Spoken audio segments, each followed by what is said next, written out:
পশ্চিমবঙ্গের ইতিহাস আর শিল্পকলার এক অসাধারণ শহর বিষ্ণুপুর। লাল মাটির এই শহর শুধু মন্দিরের জন্য নয়, তার অন্যান্য টেরাকোটা শিল্প আর সমৃদ্ধ ঐতিহ্যের জন্য বিখ্যাত।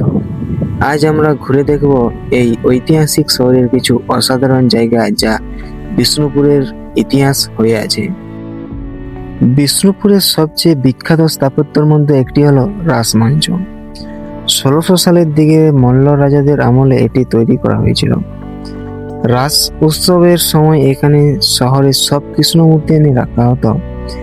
এর চারিদিকে খোলা খিলান আর পিরামিড আকৃতির ছাদ এটিকে অন্য সব মন্দির থেকে আলাদা করছে। এতটাই রোমাঞ্চকর, দেখতে সুন্দর লাগে যে যা না দেখলে বিশ্বাসই করা যায় না।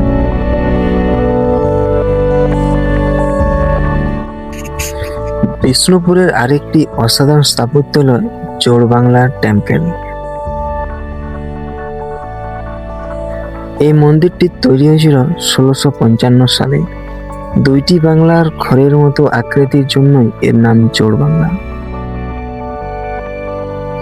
মন্দিরের দেওয়ালে টেরাকোটা শিল্পে ফুটে উঠেছে রামায়ণ, মহাভারত আর সেই সময় সমাজের জীবনের ছবি, যা আজও দেওয়ালের মধ্যে খোদাই করা আছে।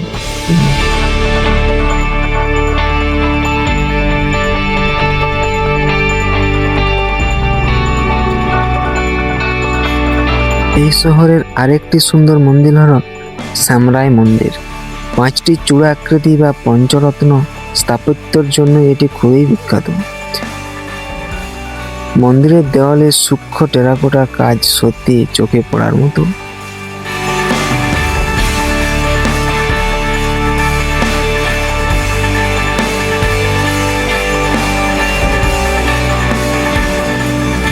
বিষ্ণুপুর শুধু মন্দিরের শহর নয়, এখানে বিখ্যাত বালুচারী শাড়ি, যার ডিজাইনে দেখা যায় পুরাণের গল্প, পুরাণের ইতিহাস। এছাড়াও এখানকার সঙ্গীত, বিষ্ণুপুরের ঘরানা ভারতীয় শাস্ত্রীয় সঙ্গীতের একটি গুরুত্বপূর্ণ ধারা। ইতিহাস, শিল্প আর শান্ত পরিবেশ সব মিলিয়ে বিষ্ণুপুর সত্যি এক অনন্য ভ্রমণ গন্তব্য।